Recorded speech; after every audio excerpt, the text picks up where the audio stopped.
Hello बच्चों, तो coordination compound से एक इंपॉर्टेंट क्वेश्चन हमें गिवन है और क्वेश्चन ये बोल रहा है which one of the following complex has maximum difference between T2G and EG set of orbitals. और हमें 4 ऑक्टाहेड्रल कॉम्प्लेक्स गिवन है।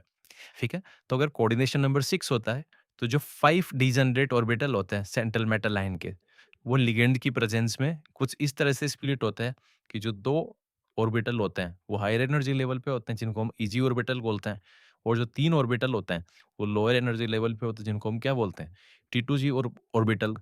अब EG और T2G के बीच का ये जो एनर्जी गैप है, इसको हम बोलते हैं डेल ऑक्टाहेड्रॉन, क्योंकि ये ऑक्टाहेड्रल कॉम्प्लेक्स है।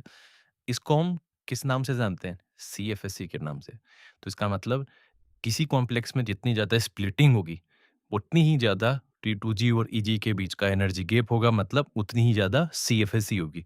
तो इन शॉर्ट हमें इन चारों कॉम्प्लेक्स में से उस कॉम्प्लेक्स को बताना है जिसमें CFSE की वैल्यू सबसे ज़्यादा है। तो चलिए CFSE की हम डिपेंडेंसी देखते हैं।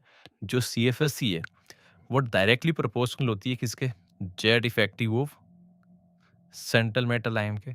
सेंट्रल मेटल आयन का जेड इफेक्टिव जितना ज़्यादा होगा उतनी ज़्यादा स्प्लिटिंग होगी, उतनी ज़्यादा CFSE होगी, मतलब उतना ही ज़्यादा एनर्जी गैप होगा T2G और EG के बीच का। और जेड इफेक्टिव सबसे कम 3D सीरीज के मेटल का होता है, उससे ज़्यादा 4D का, और उससे ज़्यादा 5D सीरीज की मेटल का। अगर सपोज जेड इफेक्टिव और सेंट्रल मेटल आयन सेम है तो फिर CFSE डिपेंड करती है किस पे? स्ट्रेंथ ऑफ लिगेंड पे।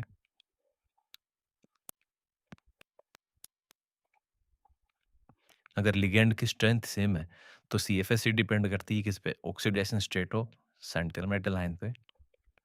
तो यहाँ पे हम अगर चारों ऑप्शन पे गौर करें तो यहाँ पे क्रोमियम एंड निकल दोनों 3D सीरीज की मेटल है, मोलिब्डेनम 4D सीरीज के मेटल है, एंड टंगस्टन 5D सीरीज के मेटल है। तो इसका मतलब यहाँ पे जो फोर्थ ऑप्शन है, यहाँ पे जेड इफेक्टिव की वैल्यू बहुत ज़्यादा है सेंट्रल मेटल आयन की, मतलब यहाँ स्प्लिटिंग सबसे ज़्यादा होगी, मतलब यहाँ पे CFSE क्या होगी? मैक्सिमम। और CFSE मैक्सिमम होने का मतलब है T2G और EG ऑर्बिटल के बीच का जो एनर्जी गैप है वो भी सबसे ज़्यादा होगा। तो इसका मतलब जो हमारा करेक्ट आंसर होगा वो कौन सा होगा? फोर्थ। Thank you.